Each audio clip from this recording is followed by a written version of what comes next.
ಎಲ್ರಿಗೂ ಬೆಳಗ್ಗೆ ಏನು ತಿಂಡಿ ಮಾಡ್ಕೊಳ್ಳೋದು ಅಂತ ತುಂಬಾ ತಲೆನೋವಿರುತ್ತೆ. ಈ ರೆಸಿಪಿನ ಒಂದ್ಸಲ ಟ್ರೈ ಮಾಡಿ ನೋಡಿ. ತುಂಬ ಈಸಿಯಾಗಿ ನೀವು ಇದನ್ನು ಮಾಡ್ಕೋಬೋದು ಕಡಿಮೆ ಇಂಗ್ರೀಡಿಯೆಂಟ್ಸಲ್ಲಿ. ಮಕ್ಕಳು ಲಂಚ್ ಬಾಕ್ಸ್ಗೂ ಕೂಡ ತುಂಬ ಈಸಿಯಾಗಿ ನೀವು ಇದು ಪಟ್ ಅಂತ ಮಾಡಿ ಕಳಿಸ್ಬೋದು. ಈ ರೆಸಿಪಿನ ಹೇಗೆ ಮಾಡ್ಕೊಳ್ಳೋದು ಅಂತ ನಾನು ನಿಮಗೆ ಮೊದಲಿಗೆ ತೋರಿಸ್ಕೊಡ್ತಾ ಇದ್ದೀನಿ. ಎಲ್ಲರಿಗೂ ನನ್ನ ಚಾನೆಲ್ಗೆ ಸ್ವಾಗತ. ಮೊದಲಿಗೆ ನನ್ನ ಚಾನೆಲ್ನ ಸಬ್ಸ್ಕ್ರೈಬ್ ಮಾಡಿಕೊಂಡು ಸಪೋರ್ಟ್ ಮಾಡಿ. ಬನ್ನಿ ಹೇಗೆ ಮಾಡೋದು ಅಂತ ನೋಡ್ಕೊಳ್ಳೋಣ. ಮೊದಲಿಗೆ ನಾನಿಲ್ಲಿ ಮಿಕ್ಸಿ ಜಾರನ್ನು ತೊಗೊಂಡಿದ್ದೀನಿ. ಇದಕ್ಕೆ ನಾನು 1 ಕಪ್ ಆಗುವಷ್ಟು ರವೆಯನ್ನು ತೊಗೊಂಡಿದ್ದೀನಿ ಮತ್ತು ಒಂದು ಟೊಮೆಟೊನ ತೊಗೊಂಡಿದ್ದೀನಿ ಮತ್ತು ಸ್ವಲ್ಪ ನೀರನ್ನು ಕೂಡ ಇದಕ್ಕೆ 1 ಕಪ್ ಆಗುವಷ್ಟು ಆ್ಯಡ್ ಮಾಡ್ಕೊತಾ ಇದ್ದೀನಿ. ಮತ್ತು ಸ್ವಲ್ಪ ಉಪ್ಪನ್ನು ಕೂಡ ಅರ್ಧ ಟೀ ಸ್ಪೂನ್ ಆಗುವಷ್ಟು ಉಪ್ಪನ್ನು ಆ್ಯಡ್ ಮಾಡಿಕೊಂಡು ಇದನ್ನು ಕ್ಲೋಸ್ ಮಾಡಿಬಿಟ್ಟು ಚೆನ್ನಾಗಿ ಇದನ್ನು ನೈಸ್ ಆಗೋವರೆಗೂ ಗ್ರೈಂಡ್ ಮಾಡ್ಕೊತಾ ಇದ್ದೀನಿ.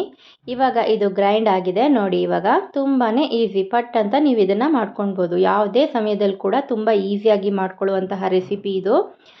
ಇದಕ್ಕೆ ಸ್ವಲ್ಪ ನೀರನ್ನು ಆ್ಯಡ್ ಮಾಡ್ಕೊಳ್ಳಿ. ಹೇಗೆ ನಾವಿವಾಗ ದೋಸೆ ಬ್ಯಾಟರನ್ನು ಮಾಡ್ಕೊಳ್ತೀವಲ್ವ ಅಷ್ಟೇ ಗಟ್ಟಿಯಾಗಿರಬೇಕು. ತುಂಬ ನೀರು ಹಾಕ್ಕೊಳ್ಬೇಡಿ. ನೀರು ದೋಸೆ ಥರ ಆಗಬಾರ್ದು. ಹೇಗೆ ನಾವು ಉದ್ದಿನ ದೋಸೆ ಎಲ್ಲ ಮಾಡ್ಕೊಳ್ತೀವಲ್ಲ ಆ ರೀತಿಯಾದಂತಹ ಬ್ಯಾಟರ್ ನೀರು ಅಷ್ಟು ಹಾಕಿ ನೀವು ಇದನ್ನು ರೆಡಿ ಮಾಡ್ಕೊಳ್ಬೇಕಾಗತ್ತೆ. ಈಗ ನಾನಿಲ್ಲಿ ತವಾನ ಇಟ್ಕೊಂಡಿದ್ದೀನಿ. ತವಾ ಕೂಡ ಚೆನ್ನಾಗಿ ಕಾದಿದೆ. ಇವಾಗ ಕಾದಿರುವಂತಹ ತವಾ ಮೇಲೆ ನಾನಿವಾಗ ದೋಸೆ ಹಿಟ್ಟನ್ನು ಹಾಕ್ಕೊಳ್ತಾ ಇದ್ದೀನಿ ನೋಡಿ. ಒಂದು ಸೌಟಲ್ಲಿ ನಾನಿವಾಗ ನೀಟಾಗಿ ತೆಳುವಾಗಿ ಈ ದೋಸೆನ ಮಾಡ್ಕೊತಾ ಇದ್ದೀನಿ. ನಿಮ್ಮ ಹತ್ರ ಎಷ್ಟು ತೆಳುವಾಗುತ್ತೆ ಅಷ್ಟು ತೆಳುವಾಗಿ ನೀವು ಮಾಡ್ಕೊಳ್ಳಿ. ಎಷ್ಟು ತೆಳುವಾಗಿ ನಾವು ಇದನ್ನು ಮಾಡ್ಕೊತೀವಿ ಅಷ್ಟು ಚೆನ್ನಾಗಿ ಇದು ಬರುತ್ತೆ. ನಾನಿವಾಗ ನೋಡಿ ಹಾಕ್ಕೊಂಡಿದ್ದೀನಿ. ಆದಷ್ಟು ತೆಳುವಾಗಿ ಮಾಡ್ಕೊತಾ ಇದ್ದೀನಿ. ಇವಾಗ ನಾನು ಇದನ್ನು ಒಂದು 2 ನಿಮಿಷಗಳ ಕಾಲ ಇದನ್ನು ಬೇಯಿಸ್ಕೊತಾ ಇದ್ದೀನಿ. ರುಚಿ ಕೂಡ ತುಂಬಾ ಚೆನ್ನಾಗಿರುತ್ತೆ.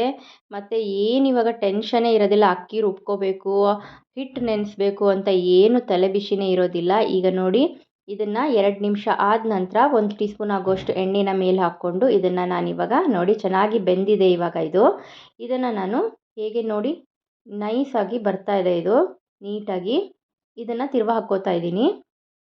ಹೇಗೆ ನಾವು ಬೇಯಿಸ್ಕೋತೀವಲ್ವ ಎರಡೂ ಕಡೆ ಅದೇ ರೀತಿಯಾಗಿ ಕಲರ್ ಕೂಡ ತುಂಬ ಚೆನ್ನಾಗಿ ಬಂದಿದೆ ನೋಡಿ. ಇನ್ನೂ ಕೂಡ ಕ್ರಿಸ್ಪಿಯಾಗಿ ನೀವು ಮಾಡ್ಕೊಳ್ಬೋದು. ತವಾ ಚೆನ್ನಾಗಿ ಕಾದ ನಂತರ ಇದು ಮೊದಲಿಗೆ ನಾನು ದೋಸೆ ಹಾಕಿರೋದ್ರಿಂದ ಕಲರ್ ಸ್ವಲ್ಪ ಡಿಮ್ ಆಗಿದೆ. ಇನ್ನೂ ಸ್ವಲ್ಪ ತವಾ ಚೆನ್ನಾಗಿ ಕಾದ ನಂತರ ನೀವು ಹಾಕ್ಕೊಂಡ್ರೆ ಕಲರ್ ಕೂಡ ಇನ್ನೂ ತುಂಬ ಚೆನ್ನಾಗಿ ಬರುತ್ತೆ ನೋಡಿ. ಈಗ ಈ ಸೈಡು ಕೂಡ 2 ನಿಮಿಷ ಬೇಯಿಸ್ಕೊತಾ ಇದ್ದೀನಿ. ತುಂಬಾ ಬೇಗ ಆಗೋಯ್ತಲ್ವ ಫ್ರೆಂಡ್ಸ್. ಇದನ್ನು ನೀವು ಸೇವ್ ಮಾಡಿ ಇಟ್ಕೊಳ್ಳಿ ಈ ರೆಸಿಪಿನ.